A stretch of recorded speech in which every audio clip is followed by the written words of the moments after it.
Esto es primero 11, primero 12, la materia es ingeniería electrónica, igual que la carrera. A estar a cargo de la materia los miércoles. El coordinador de la materia es el ingeniero Barbuto, que él está los jueves a la mañana. Nos vamos a comunicar entre nosotros a través del aula virtual, que es el aula que está en el campus de la materia. Todas las materias tienen un aula virtual en el campus. Ustedes para acceder al aula virtual ingresan con su DNI. Después, si quieren, pueden cambiar esa clave. Y ahí tienen gran parte de los contenidos de la materia, información, enlaces, en fin, todo lo que necesitan de información para el cursado de nuestra materia. También vamos a usar, y esto va a ser lo que vamos a usar nosotros particularmente, primero 11 y primero 12. El aula virtual es más general, digamos. En este Gmail, en esta casilla, en el driver en el drive de esta casilla de Gmail, que tienen ahí notada, integradora.nivel1@gmail.com, van a tener también información, van a tener tienen el programa de la materia, tienen los trabajos prácticos, las guías de trabajos prácticos, tienen bibliografía, tienen algunos apuntes cortos, tienen algunos enlaces de, para que ustedes para bajar hojas de datos, o todo lo que sea información que tenga que ver con los contenidos de la materia. En el supuesto caso que tengan alguna duda, bueno, también pueden usar esta vía de comunicación, el Gmail, para mandar un mensaje. Pero lo ideal es que si tienen alguna duda me lo pregunten presencialmente cuando el día de clase, digamos, cuando tenemos clase. Eso es lo mejor. Acá está aclarado el contenido del Drive. Bueno, como les dije, el programa, apuntes, tandas y guías de ejercicios, páginas web de consulta y bibliografía.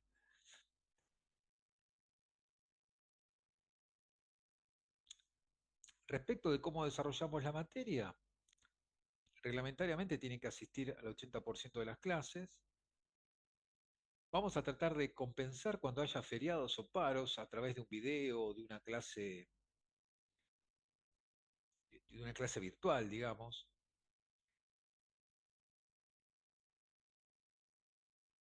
Y son 7 las unidades temáticas que tenemos que desarrollar. Por supuesto, lo vamos a hacer a través de clases presenciales y alguna excepción, como es esta, a través de una clase virtual. Tenemos trabajos prácticos, como mínimo 2 vamos a hacer, y después tenemos las guías de ejercicios, que son para práctica de ustedes. Muchos de los ejercicios que están en estas guías los vamos a hacer en clase y el resto están para que ustedes practiquen. O sea, la forma de aprender es practicando, es lo ideal. ¿Cómo vamos a evaluar? Bueno, en esto no hay novedades, es más o menos la misma metodología que siguen todas las materias. Primero que nada, y en nuestro caso nosotros hacemos mucho hincapié en esto, es la asistencia de ustedes a las clases. Es importante que vengan, que vayan a la facultad. Es fundamental que vayan a las clases. Lo vamos a tener en cuenta. Después, antes de cada ensayo de laboratorio, que como les dije, supongo van a ser 2 el año, hay un pequeño interrogatorio y hay un informe, en ese caso grupal, donde responden un cuestionario, llenan algunas tablas con datos respecto de ese práctico en particular. Y después tenemos los dos clásicos exámenes parciales, uno al finalizar el primer cuatrimestre y otro al finalizar el segundo cuatrimestre, a fin de año. En el caso de que no aprueben los exámenes parciales, hay recuperatorios. Tenemos reglamentariamente 2 recuperatorios por parcial. Vamos a agregar un recuperatorio más, un recuperatorio extra, que lo vamos a hacer en julio, o sea, en el receso de mitad de año. Bueno, todo lo que les dije anteriormente tiene que ver con lo organizativo.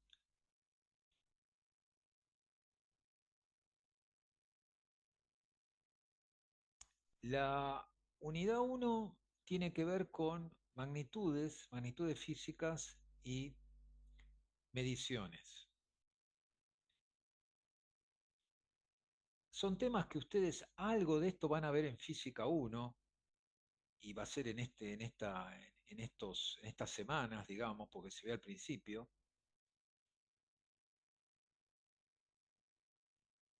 Y si bien el tema es el mismo,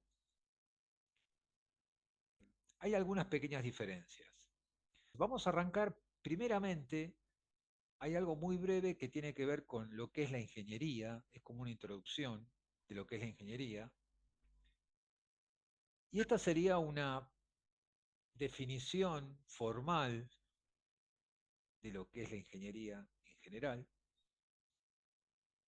que nos habla de qué es la profesión, que utilizando conocimientos teóricos y prácticos propios de las ciencias matemáticas, físicas y sociales, y también la aplicación y métodos de análisis propios de la profesión, va a intervenir desarrollando funciones o tareas en áreas o sistemas formados por personas, o sea, gente, tener gente a cargo, materiales, equipos, instalaciones, tecnología, acá entra todo lo que es investigación, desarrollo, capital, o sea, todo lo que tiene que ver con la parte financiera, compras, ventas, y la parte administrativa en general. Y trabajando en estas áreas, va a conseguir hacer alguna de estas tareas, especificar, predecir, evaluar los resultados a obtenerse de esos sistemas con un objetivo último de satisfacer el bienestar humano contemplando reglas y normas éticas, físicas, ambientales, económicas, legales, sociales y culturales. Esto es una definición formal de lo que sería la ingeniería como profesión. El ingeniero interviene en varias tareas específicas. Nosotros, por el grado de desarrollo que tiene Argentina, en nuestro país, hay muchas de estas tareas que prácticamente no las van a encontrar en nuestro país. Sí otras. Entonces tenemos concepción, proyecto, diseño, especificación. Eso van a encontrar muy poco. En realidad, esto lo hacen muy poquitos países y muy poquitas empresas en muy pocos países, que alcanzan los dedos de una mano. Por lo menos hablamos de cosas importantes. Después hay desarrollos intermedios y desarrollos más limitados, más pequeños, que sí se hacen en otros países. Sí vamos a tener un poco más de intervención en lo que es la implementación, el pronóstico de funcionamiento, de performance, en lo que es la operación, en el control, la evaluación, en la mejora y en la adaptación.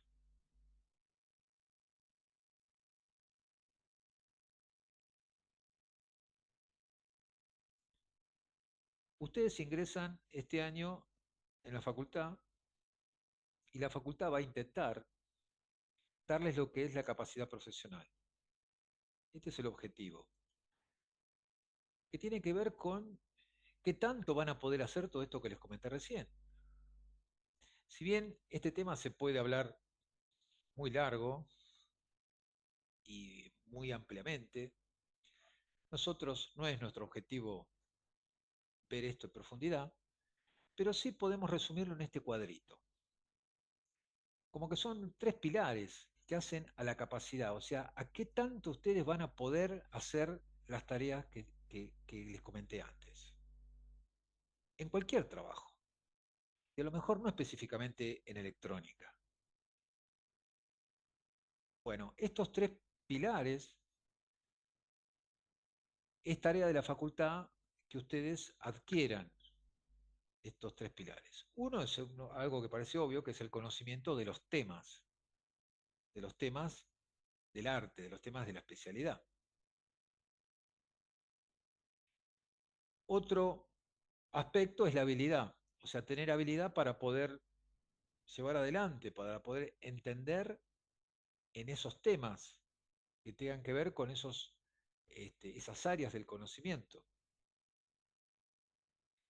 Y una tercera pata, que es tan importante como las otras dos, es lo humano, o sea, la actitud que debe tener un ingeniero, que es distinta a la que tiene un abogado o la que tiene un dentista o la que tiene un contador.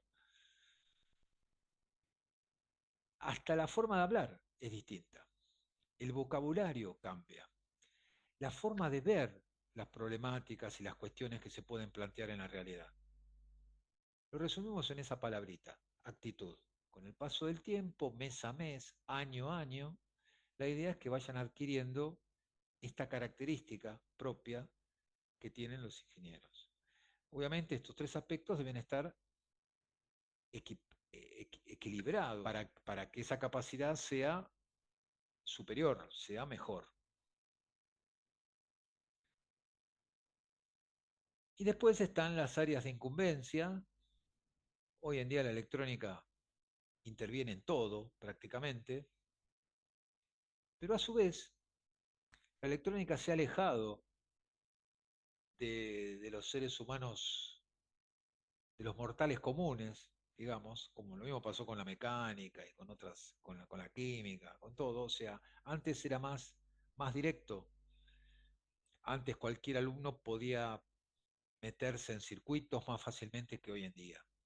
Hoy en día es prácticamente imposible manipular los componentes electrónicos por lo pequeños que son y por lo delicado que son.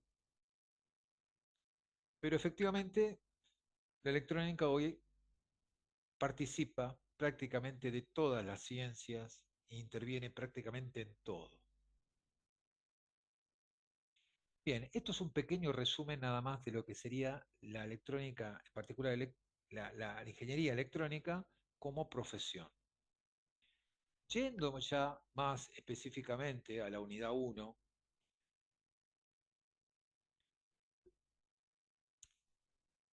empezamos diciendo o hablando de lo que son los fenómenos físicos. Los fenómenos físicos son hechos, circunstancias que aparecen en la naturaleza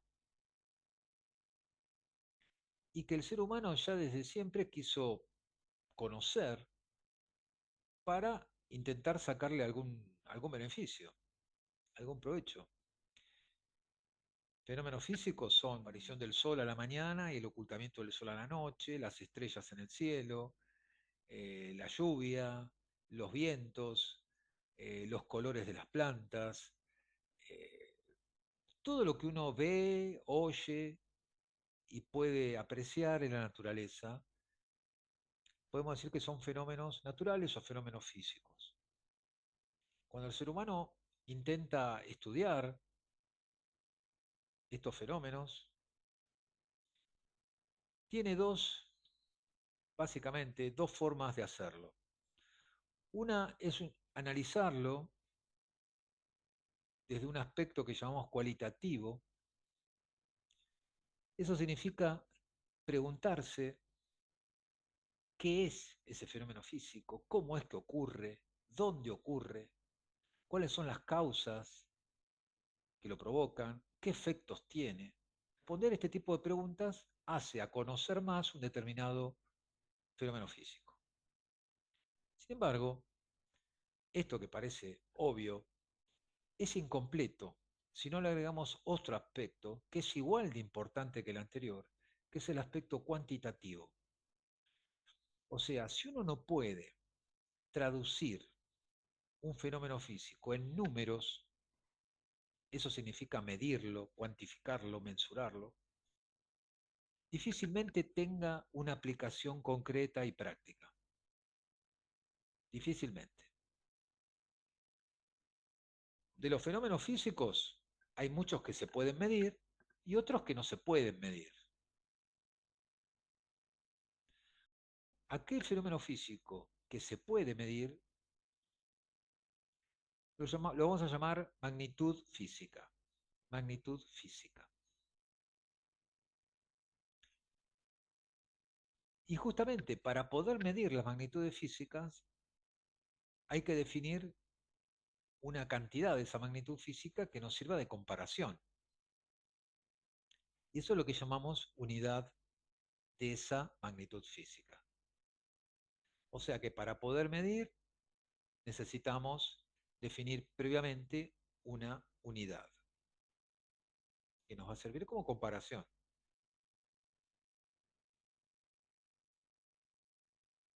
Ahora, cuando yo realizo una medición, por más que utilice los métodos mejores, que esmere los cuidados y trate de hacer todo lo mejor posible, nunca voy a llegar a la perfección. O sea, no existe un método o un instrumento de medición que sea perfecto. Por lo tanto, los resultados de las mediciones, es decir, la medida, me va a dar un valor que nunca va a ser el valor real, cierto y verdadero. Va a ser un valor aproximado. Cuanto más calidad, cuanto mejor sea hecha esa medición, más me voy a acercar a ese valor cierto o verdadero. Cuanto peor sea la medición, use instrumento de peor calidad, me voy a alejar más de ese valor verdadero. Pero el resultado de una medición siempre es un valor aproximado. Por lo tanto, cuando yo dé el resultado de una medición, que lo llamamos medida de una magnitud, para que esa medida quede completa y quede expresada en forma completa, total, tengo que dar el valor, tengo que dar la unidad y de alguna manera tengo que indicar qué tanto me acerco o me alejo del valor real. O sea, tengo que informar de algún modo si esa medición fue bien hecha o fue mal hecha o fue más o menos. A eso lo llamamos incertidumbre o lo llamamos error de la medida. Repito entonces, una medida para que esté completa tiene que tener estos tres elementos. Valor, que es un número, la unidad, y tiene que tener de alguna forma especificado el error o incertidumbre que afecta a esa medida. En la vida cotidiana de todos los días, cuando damos un valor de una medida, no acostumbramos a hablar de error o incertidumbre. Sí, eso es cierto, eso es cierto.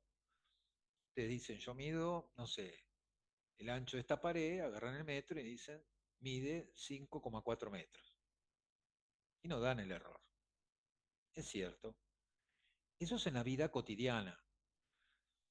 Sin embargo, en ciencias y en ingeniería en particular, se debe especificar el error, porque se tiene que indicar qué grado de certidumbre tiene esa medida. Entonces, por eso es que vemos este tema. En ciencias y en ingeniería se debe dar el valor de error, aparte del valor y la unidad. Hasta acá, ¿alguna duda, chicos?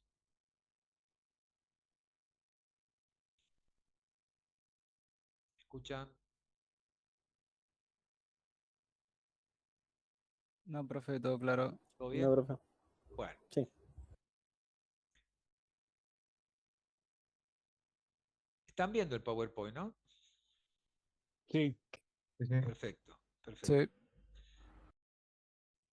Dentro de las magnitudes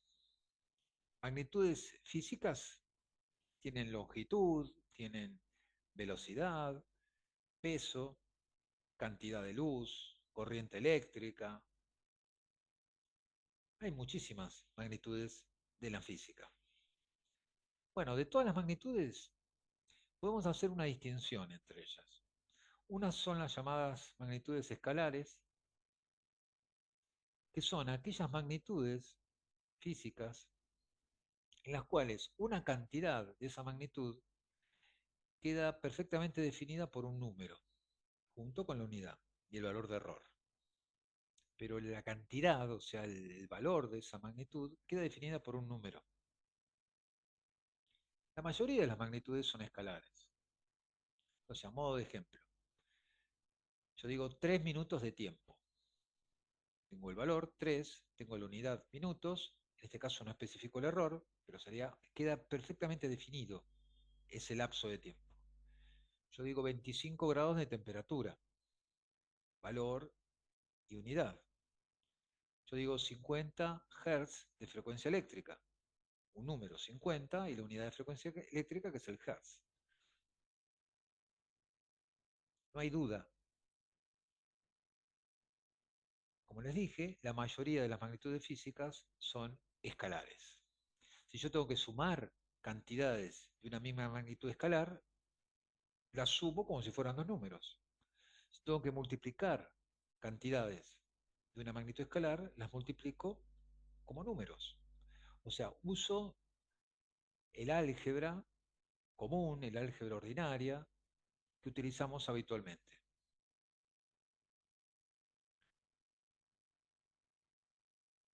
Sin embargo, hay un grupo pequeño, chiquito de magnitudes, son pocas en realidad, pero que son muy importantes,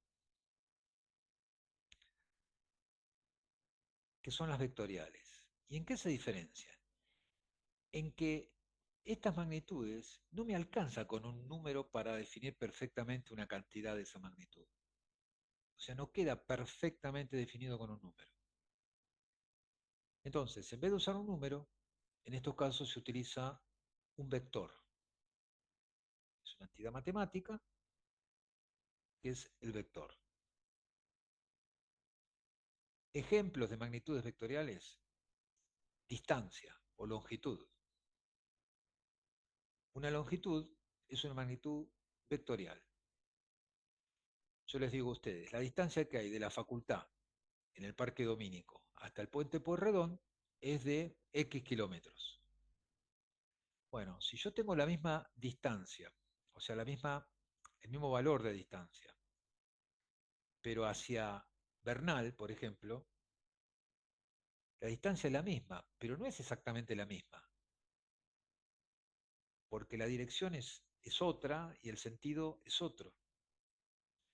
Lo mismo pasa con la velocidad, como dice acá. Yo puedo tener un valor de velocidad, 80 kilómetros por hora, un número y la unidad, pero no queda perfectamente definido si yo no digo en qué dirección se desarrolla esa velocidad y en qué sentido, para qué lado va. Siendo la magnitud distancia una magnitud muy importante y todas las que derivan de la magnitud distancia, como ser velocidad, como ser aceleración, son magnitudes muy importantes. Y a eso le sumamos la magnitud fuerza, que también es una magnitud muy importante en la física.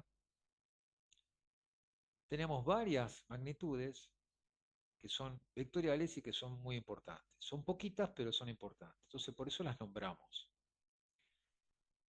Entonces, cuando sumemos cantidades, distancias, o cuando sumemos fuerzas, o cuando sumemos velocidades, no las podemos sumar o restar o multiplicar como si fueran números, porque esas cantidades no son números, son vectores. Entonces hay que usar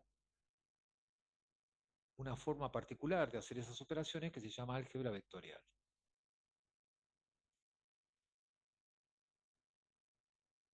Entonces, un vector, gráficamente, lo podemos representar con un segmento donde la distancia de ese segmento, el largo de ese segmento, en una escala adecuada, va a representar lo que se llama el módulo del vector. La recta que lo contiene, a ese segmento, determina la dirección, o sea, ahí vemos el vector B, que tiene dirección AB. La recta AB determina la dirección. Y el puntero en un extremo del segmento determina el sentido, de A hacia B.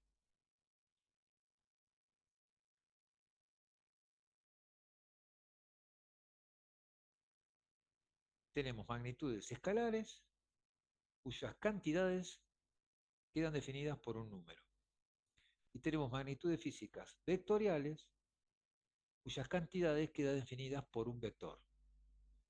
Y un vector, a su vez, tiene estos tres elementos: intensidad, módulo o medida, que es un número. Tiene dirección, que gráficamente es la recta que contiene al vector, y tiene sentido, que también gráficamente está dado por el puntero en el extremo de ese segmento que representa el vector. Esto gráficamente también se lo puede representar analíticamente, o sea, con una ecuación, pero no lo vamos a ver nosotros eso.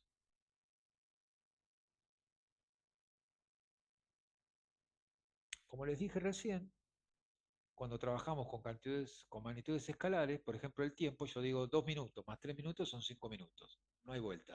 Lo único que hice fue sumar 2 más 5. 2 más 3, 5.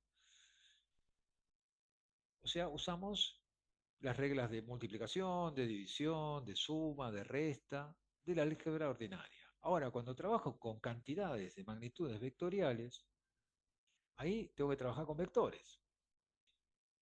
¿Y cómo se hacen las operaciones con vectores?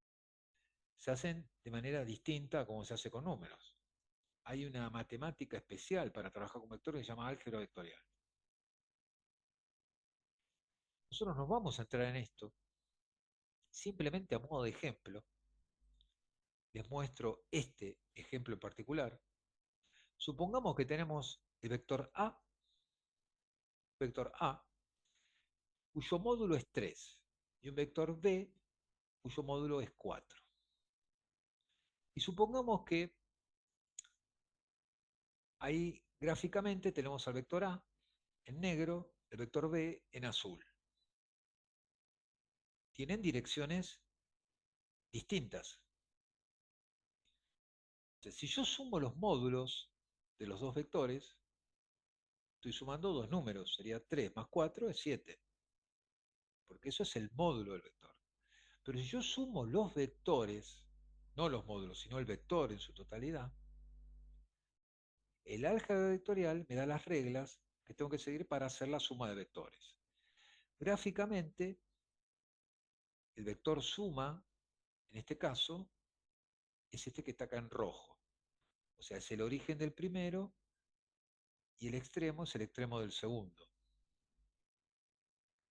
Obviamente, y este es un ejemplo muy sencillo, puesto a propósito, el módulo del vector que nos da la suma del resultante, R sería la resultante, que es la suma de A más B, el módulo del vector R no es el módulo de A más el módulo de B, porque es la hipotenusa de ese triángulo. Por lo tanto, el módulo de la resultante del vector resultante es la raíz cuadrada del módulo de A al cuadrado más el módulo del vector B al cuadrado, lo cual nos da 5. Entonces acá vemos claramente que en un vector no siempre la suma de los módulos es igual al módulo de la suma de los vectores, salvo que los vectores estén uno a continuación del otro y tengan la misma dirección. Entonces, suma y resta, como están sobre la misma recta, es directamente la suma de los módulos o la resta de los módulos. Pero es un caso particular. Si no, hay que aplicar las reglas del álgebra vectorial. Nosotros, en nuestro curso, no vamos a usar álgebra vectorial. En los pocos casos en los cuales nos encontremos con alguna magnitud vectorial, que hay algunas pero son pocas, en esos casos lo que vamos a hacer es suponer, lo cual no está tan mal, y ya lo vamos a ver en su momento, que esos vectores tienen todos la misma dirección. Por lo tanto, si tienen la misma dirección, podemos trabajar directamente con los módulos y no va a ser necesario aplicar las reglas del álgebra vectorial. Pero esto es un caso muy, o sea, trabajar con nosotros, en nuestra materia, digo, trabajar con magnitudes vectoriales va a ser una excepción realmente. La mayoría de las magnitudes eléctricas son escalares, la mayoría. Son muy poquitas las que son vectoriales. ¿Preguntas, chicos? ¿Alguna pregunta? No, profe. Bueno, entonces retomamos. Ya aclaramos que magnitudes físicas, escalares y vectoriales. Volvemos otra vez a la medición de una cantidad de una magnitud física y dijimos que había que definir una unidad. Entonces hablemos un poquito de las unidades.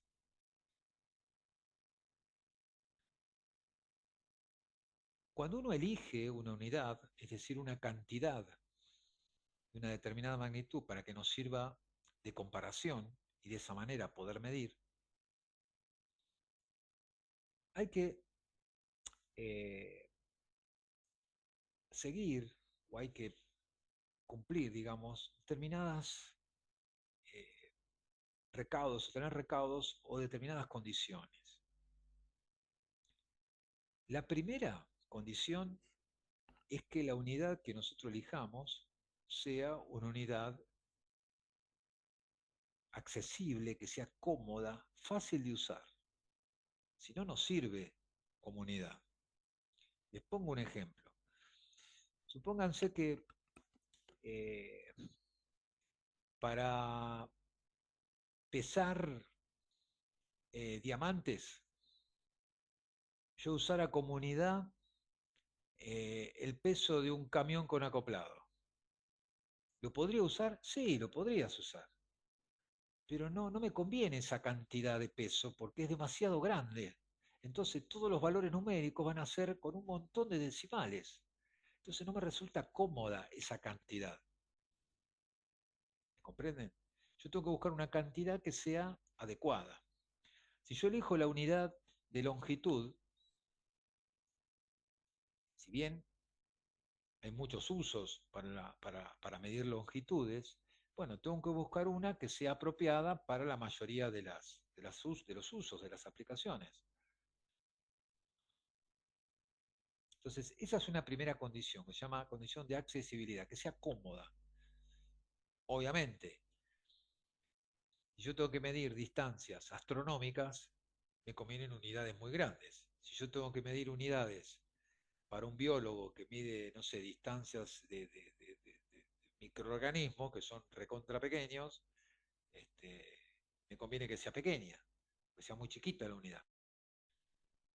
Hay que definir una unidad que dentro de todo trate de conformar a todos y después, ahora vamos a ver cómo se hace en los casos en los cuales la unidad queda muy grande o muy chica, cómo se trabaja para que los valores numéricos no sean extremadamente incómodos, o muy grandes o muy pequeños, o sea, 0,00000 y recién después que aparezcan los números. La segunda condición es que sea exacta, o sea, que esté bien definida.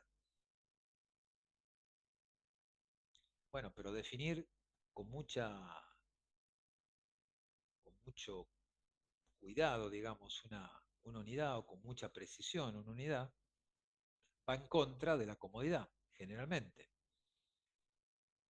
Yo puedo definir como unidad de distancia, no sé, el largo de un brazo, que se usó durante mucho tiempo, las famosas brazas. Bueno, es el largo de un brazo, pero todos los seres humanos no tenemos los brazos de la misma distancia. O sea que si yo mido distancias usando brazas, o sea, brazos, es una medida un poco grosera, pero me da una idea más o menos de esa distancia. Pero es súper cómodo porque tengo el instrumento de medida, lo tengo en el mismo cuerpo, pero va en contra de la exactitud. Va a tener bastante error una medida si yo no defino la unidad con más precisión. Esas son las dos condiciones principales y medio que están una en contra de la otra. Después debe reunir otras condiciones como que sea inalterable, es decir, a mí no me sirve una unidad que hoy sea una cosa y mañana sea otra y pasado sea otra y si hace frío sea una cosa y si hace calor sea otra. No puede ser así, tiene que mantenerse, tiene que ser inalterable. Después que sea universal, o sea, que sea aceptada por todos. Si no, no nos sirve para el comercio, para intercambiar bienes, no nos va a servir. Y después que sea reproducible, es decir, que yo, una vez que definí la unidad, yo pueda eh, construir instrumentos de medida, muchos instrumentos de medida con esa unidad. Estas serían las principales. Y después vamos a definir lo que se llama patrón de medida. Nosotros le vamos a dar este significado. Vamos a llamar patrón de unidad, patrón de medida, a la representación física, concreta, material, de la unidad de medida. A veces se puede implementar materialmente y otras veces no se puede. Entonces en esos casos se hace de manera teórica, haciendo una definición indirecta, usando ecuaciones matemáticas, relacionando la unidad patrón con una constante física o con una constante química o con otras magnitudes físicas.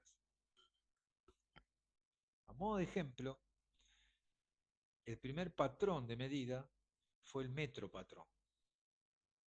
El metro patrón se definió ya hace muchos años, 280 años prácticamente. En Francia construyeron una barra metálica, usaron los metales más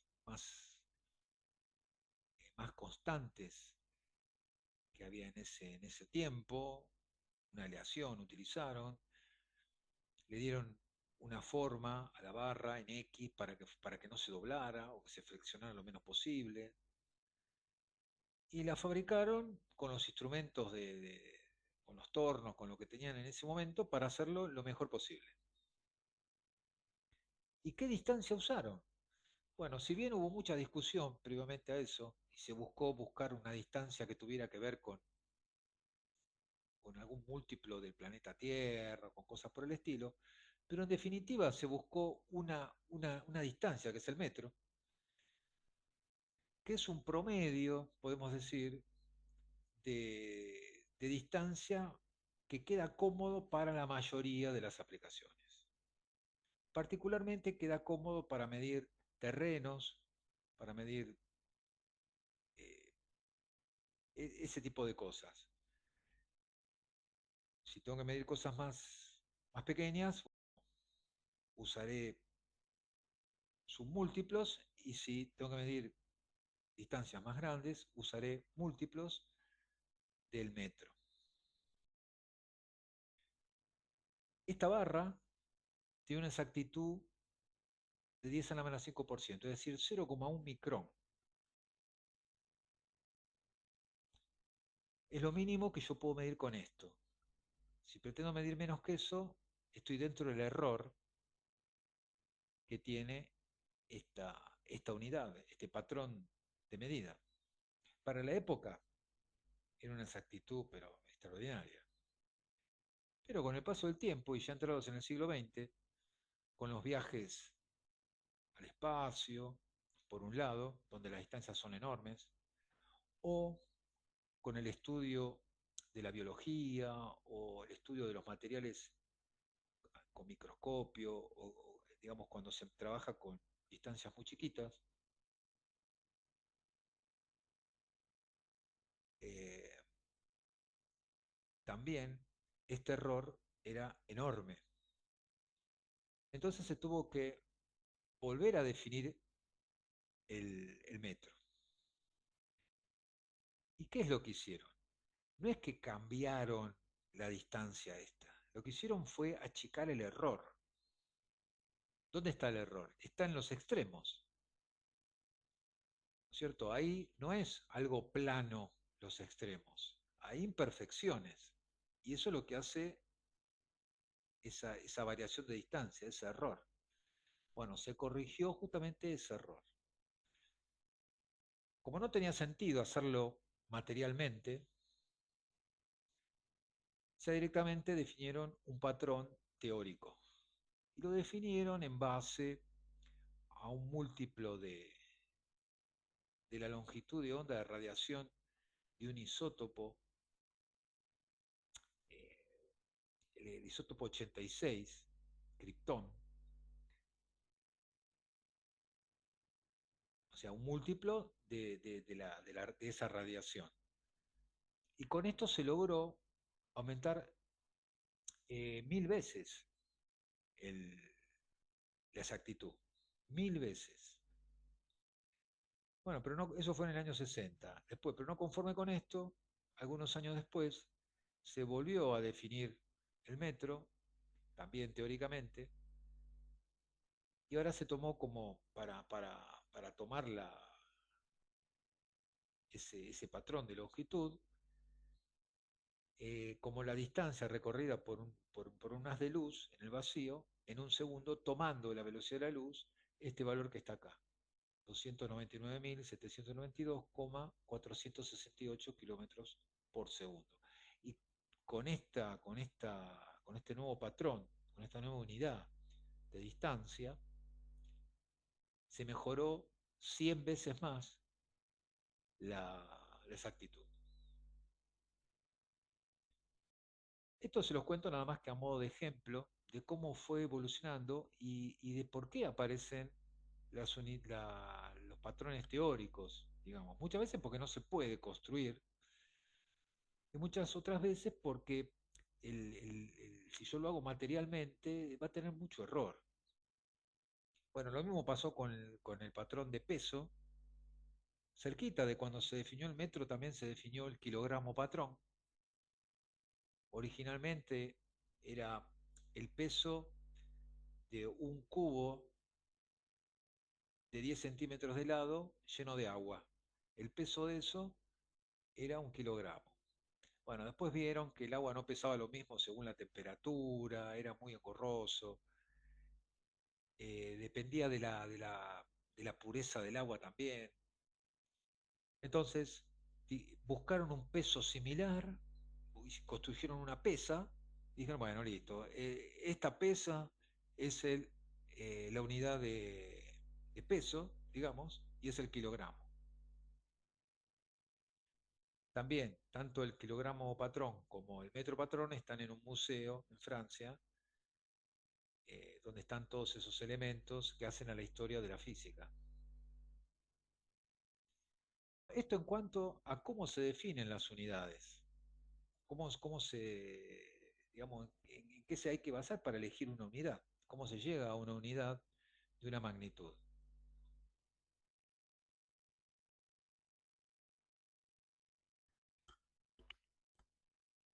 Bien, respecto de los valores,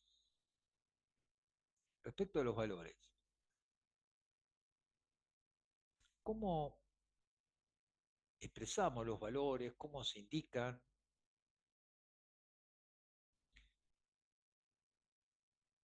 Primeramente, la forma más correcta de expresar los valores, y es lo que se usa en ciencias, se llama notación científica. Supongo que algunos de ustedes lo habrán visto en la secundaria, quiero suponer. ¿Qué es la notación científica? Es usar las potencias de 10 para indicar un valor. Entonces, por ejemplo, supónganse que tengo este número. Es un número incómodo. 6.350.000 no, 6.357 millones. Es un número incómodo. Se usó metro. Entonces, para no usar todo este número engorroso, uso potencias de 10. Entonces pongo 6,357 por 10 a la 9.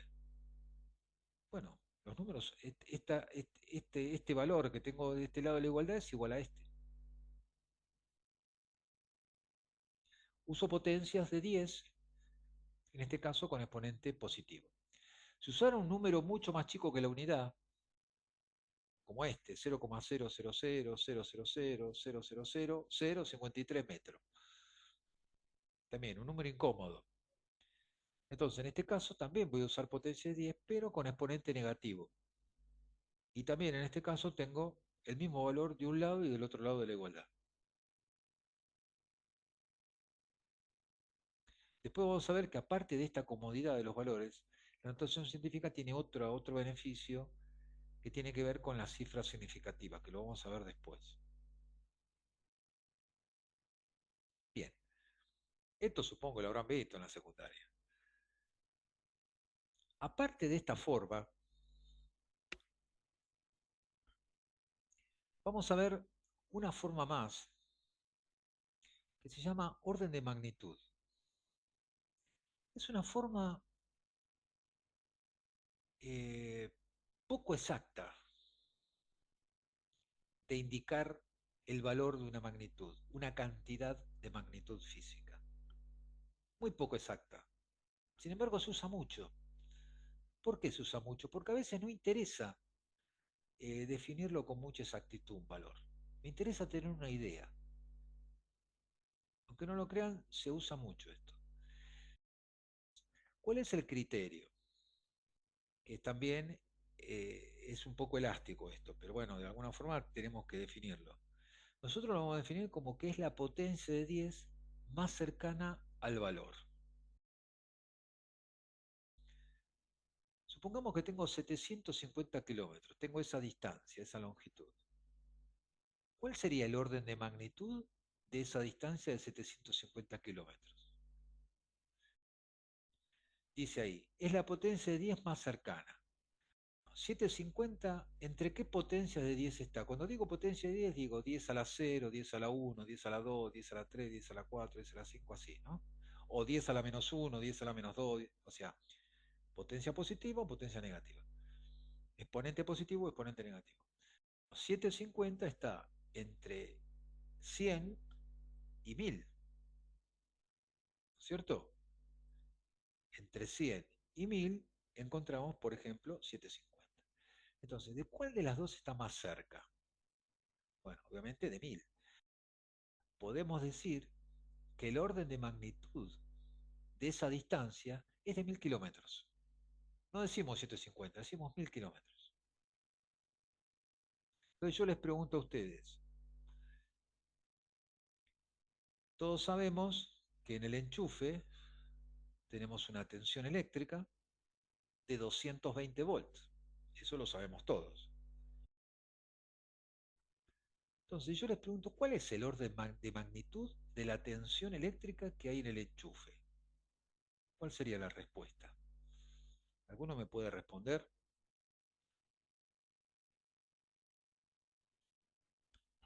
100 1000 volts. De 100 volts. Es Y 100 está más 220, cerca ¿no es de 1000. cierto? ¿Entre qué potencia de 10 está? Está entre 100 y 1000. ¿Y de cuál de las dos está más cerca? 100. De 100. Entonces, es correcto decir que el orden de magnitud de la tensión eléctrica en el enchufe es de 100 volts. Aunque nos parezca erróneo, porque eso es lo que nosotros pensamos, pero es una forma de referirnos a determinadas cantidades cuando no nos interesa conocer el valor exacto, nos interesa tener una idea, ¿comprenden? Entonces es muy común, y por eso lo enseñamos y lo damos, y le dedicamos unos minutos por lo menos, a esta forma, a esta manera de expresar cantidades. O sea, uno dice, ¿de qué corriente estamos hablando? Estamos en el orden de los 2 amperes, en el orden de los 3 amperes, en el orden de los 10 amperes. O sea, a veces no es exactamente potencia de 10. Por eso que les dije que es un poco elástico el criterio. Es una forma aproximada, pero para referir, para ponernos en contexto respecto de un valor, de una cantidad, de una magnitud. Ahí preguntó Eso uno es. si fueran 500 o 5000, no sé. Bueno, si justo está en la mitad, como les dije, esto es poco arbitrario, pero si justo está en la mitad, lo habitual es tomar el límite superior. Diríamos que es de 1000 kilómetros. Si justo fuera 500 kilómetros o más, diríamos que es de 1000 kilómetros. Pero reitero, repito, no nos interesa el valor con exactitud, nos interesa el contexto, o sea, poner en contexto de esa cantidad de magnitud, nada más. A veces se utiliza esto, se utiliza bastante, no siempre, pero a veces se utiliza. Otras veces nos interesa todo lo contrario, nos interesa el valor lo más exacto posible. Por eso, pero es otro contexto, otra situación. Entonces, por eso lo enseñamos para que sepan a qué nos estamos refiriendo cuando hablamos de orden de magnitud.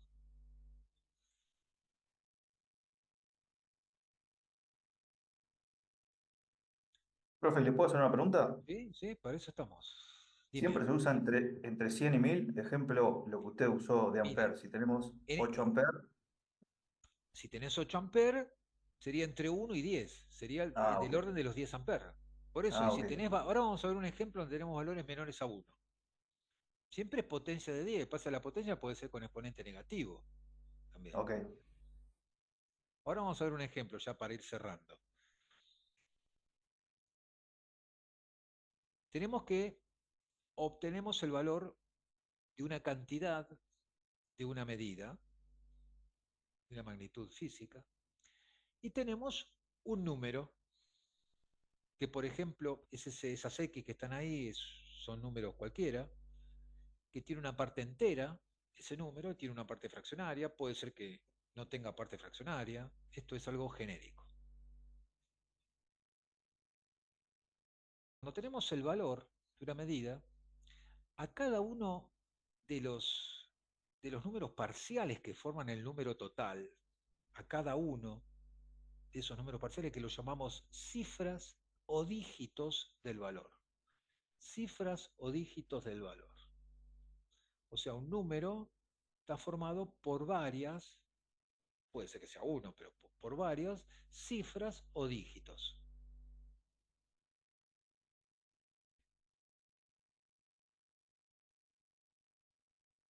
Puede ocurrir que cuando hacemos una medición obtengamos un valor y, repito, puede pasar que a veces alguna de esas cifras queden dentro del error de la medida. Eso pasa eso pasa con algunos instrumentos de medida, instrumentos digitales que tienen un display. Eso pasa cuando trabajamos con varias medidas parciales y obtenemos una medida como resultante de esas medidas parciales. Entonces obtenemos la resultante haciendo cuentas.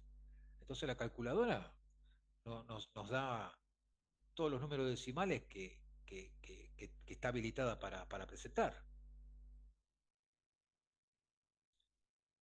Entonces puede pasar que muchas veces alguna de esas cifras o de esos dígitos en realidad no tengan sentido porque están metidos adentro del error. Entonces, ¿para qué los voy a especificar?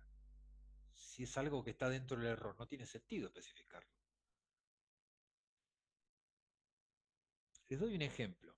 Está acá. Supónganse que se mide una circunferencia,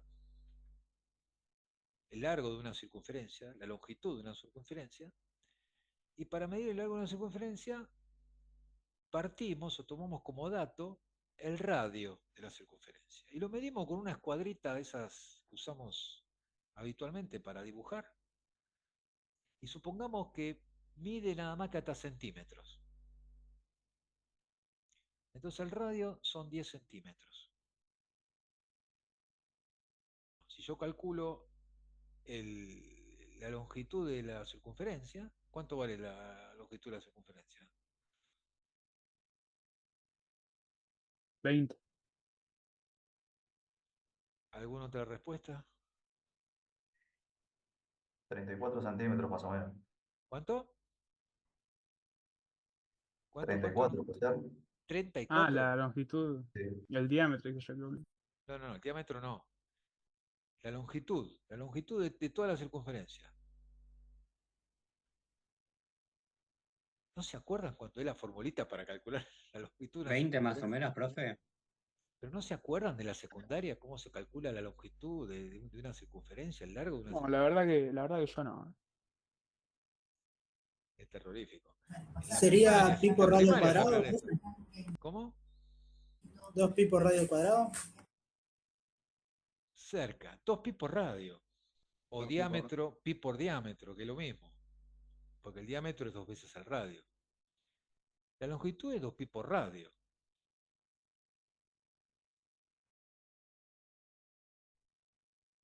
Si yo calculo entonces la longitud, yo agarro mi calculadora, pongo 2, lo multiplico por el número pi y lo multiplico por el radio, que son 10. ¿no es cierto? ¿Y qué valor me va a presentar la calculadora? Y bueno, todos los dígitos que tiene. Supongamos que tiene esos que están ahí escritos. 62,831853079. Siguen los dígitos, pero bueno, me presenta lo que puede presentar. Centímetros.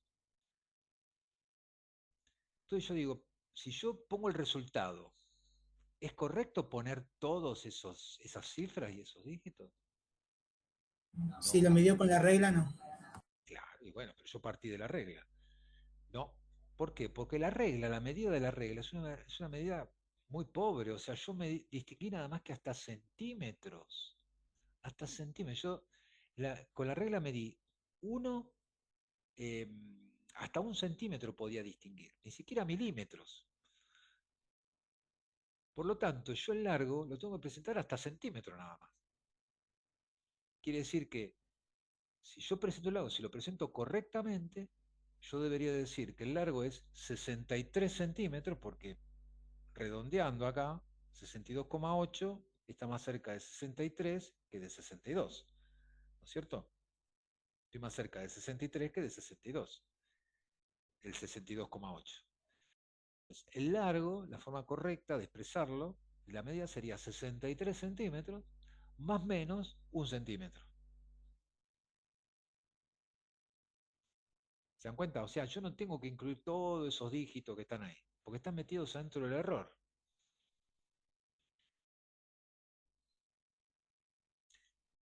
Para distinguir qué cifras realmente hay que poner y qué cifras no hay que poner,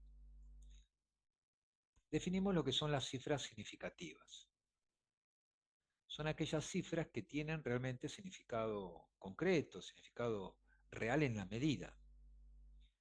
Y esas cifras significativas van a quedar determinadas por el orden de magnitud del error de la medida. O sea que para poder definir cuáles son las cifras significativas necesito conocer el error de la medida. En el ejemplo anterior, yo supongo que el único error que tengo es el error del instrumento, que es esta reglita que usamos, que es más o menos 1 centímetro. Entonces, en base a eso, determino cuáles cifras son significativas y cuáles no. Vemos otro ejemplo. Si a mí me dicen que el resultado de una medición es este que está acá, 256,443 metros, con un error de más o menos 0,5 metros. ¿Está bien expresado acá el resultado? Fíjense, si yo me fijo o le presto atención a la definición que dimos antes, acá dice, las cifras significativas quedan determinadas por el orden de magnitud del error de la medida. Entonces yo me fijo, el error, ¿hasta dónde está definido? Tenemos unidades, que es este 0, y tenemos décimas, que es el número 5. Sería 0,5 décimas. Quiere decir que el valor tiene que estar definido hasta décimas. No tiene sentido poner centésimas, milésimas, o sea, cantidades más chiquitas, porque están metidas adentro del error. Quiere decir entonces que yo me tengo que fijar en hasta dónde está definido el error, en este caso es hasta décimas de metro, y tengo que llegar hasta ahí en la medida, en el valor de la medida. Quiere decir que voy a tener 4 cifras significativas y las otras 2 cifras que estaban ahí estaban mal incluidas. Hay que sacarlas, no corresponden. Lo correcto es poner así, 256,4 más menos 0,5 metros. Esa es la forma correcta de expresar el resultado anterior.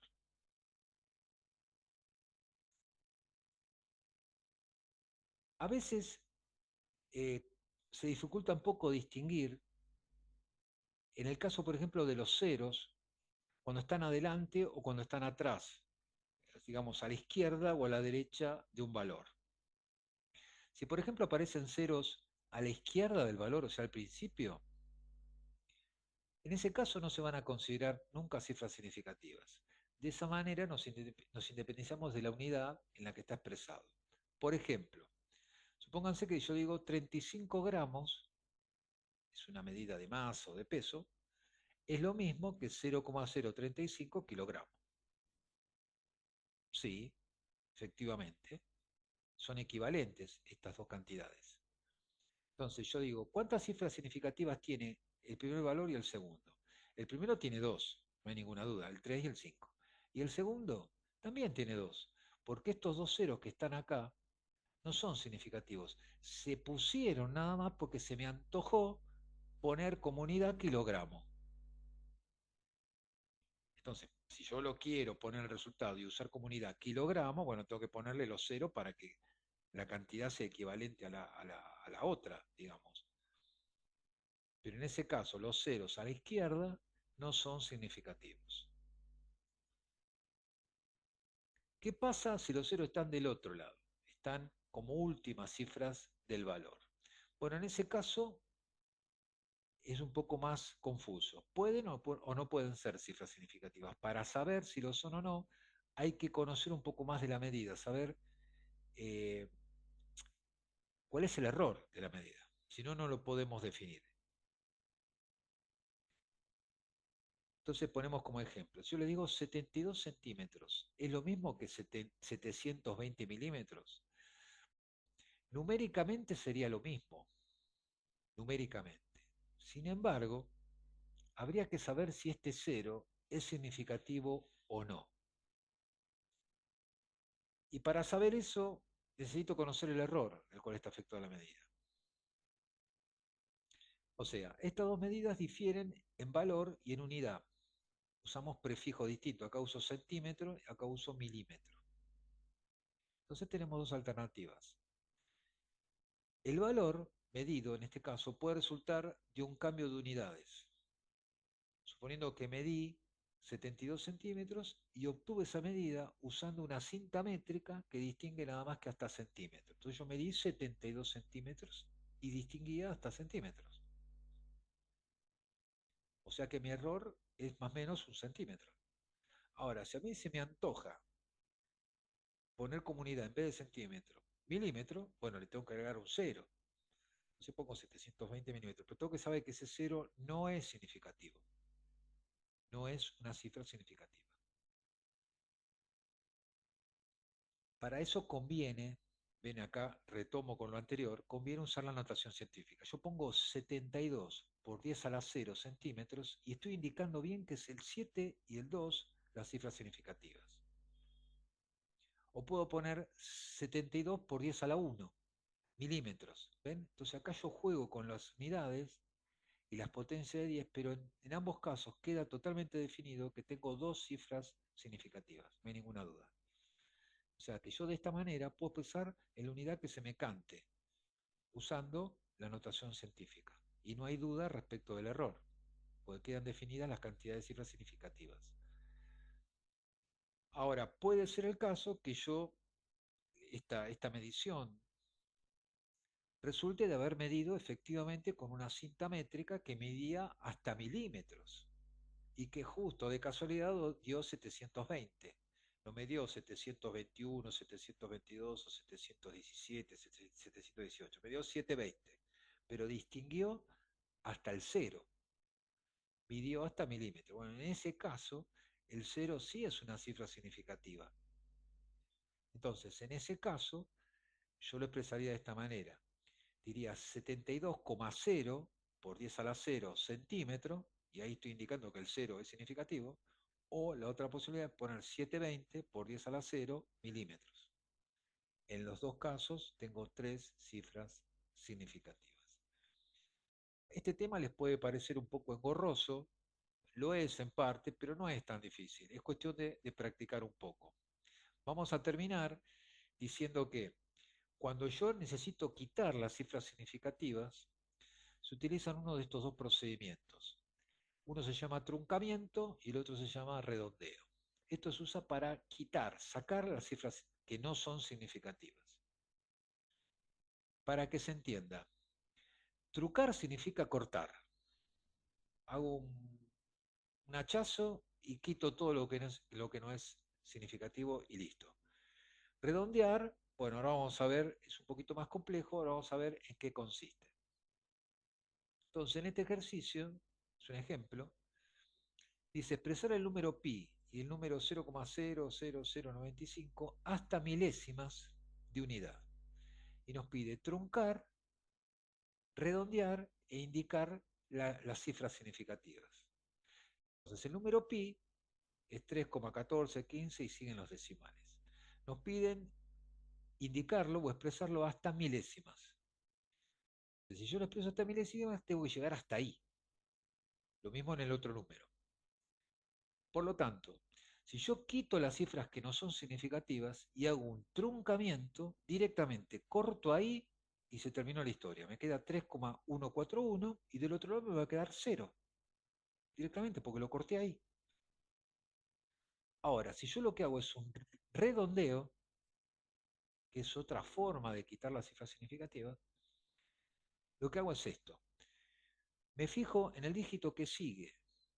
Y si el dígito que sigue es menor que 5, es decir, es 0, 1, 2, 3 o 4, el anterior aumenta una cuenta. Entonces, en este caso, en el caso del número pi, como el que sigue es un número 5, al anterior, que es un 1, le aumento una cuenta, o sea, lo llevo a 2. Por lo tanto, redondeando, me quedaría 3,142. Y en el otro ejemplo, para el otro número, si yo hago un redondeo, me fijo, el dígito que sigue es un 9.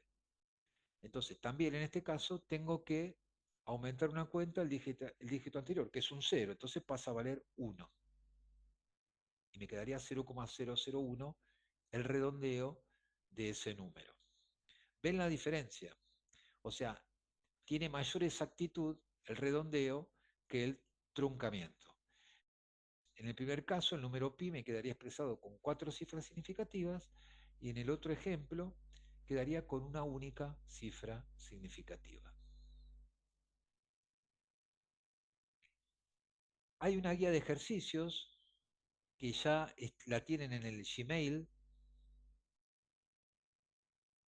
Bueno, acá les muestro, es una hoja, es breve la guía de ejercicios. Y para terminar hoy, vamos a hacer este ejercicio, que es el 3. Vamos a hacer 2 ejemplos nada más. Donde en este caso nos dicen completar especificando, tenemos una serie de valores en la primera columna, especificar el orden de magnitud del valor y después nos dicen truncar y redondear de modo que el valor quede expresado con 2 cifras decimales. Vamos a hacerlo. El primer valor, 15,891345. Primero, el orden de magnitud. ¿Cuál es el orden de magnitud de este número? 10. ¿Están de acuerdo todos? Todos se dan cuenta que Sí. 15,89 y pico está entre 10 y 100 y está más cerca de 10 que de 100. No hay ninguna duda que el orden de magnitud es 10. Si truncamos hasta 2 cifras decimales, llegamos hasta el 9. O sea que es muy sencillo. Sacamos totalmente el 1, el 3, el 4, el 5, lo sacamos. O sea que nos queda 15,89. Y si hago el redondeo, también me queda 15,89 porque el número que sigue, el dígito que sigue es un 1. Es menor a 5. Por lo tanto, el dígito anterior, que era 9, queda como está. O sea que en este caso coincide truncamiento y redondeo. Vamos a ver el segundo ejemplo. El número es 0,00999. ¿Cuál es el orden de magnitud en este caso? Acá es un poquito más difícil verlo, pero es evidente que está entre 0,01 y 0,001. Eso sería, está casi pegado al 0,01, el valor este. 0,01 sería. 0,01, exactamente. Ese es el orden de magnitud. Después, si hago el truncamiento hasta 2 cifras decimales, si yo corto ahí entre el 0 y el 9, bueno, me queda 0. Ahora, si hago el redondeo, como el que sigue es un 9, el dígito anterior aumenta una cuenta, o sea que de 0 pasa a valer 1. Y nos ¿Por qué queda son solo 2 cifras decimales? 0,01. ¿Cómo? ¿Por qué son solo 2 cifras decimales para No, cortarlo? porque es lo que nos plantea el ejercicio. El enunciado dice Ah, truncar y redondear de modo que el valor quede expresado con 2 cifras decimales nada más. Es una premisa del ejercicio que nos plantea. Eso depende de cada uno. O sea, cuando vos redondeás o haces un truncamiento, está definido hasta dónde tenés que hacerlo, hasta dónde debés hacerlo. Perfecto, chicos, vamos a dejar acá. La clase que viene vamos a terminar de ver este aspecto que sería magnitudes fundamentales y derivadas, que es otro aspecto de analizar las magnitudes. Es nada más que definir sistema de unidades y ver qué unidades vamos a hacer nosotros. Esto lo vemos al principio el próximo miércoles. ¿De acuerdo? Y nos vemos el próximo miércoles. Chao, chicos. Bueno, Chau, Hasta la profe, nos próxima, vemos. No, hasta la profe. próxima Muchas clase. gracias. Chao. Buen Chao, fin de- profe, buen fin de. Chao, chao, Chao, igualmente. profe.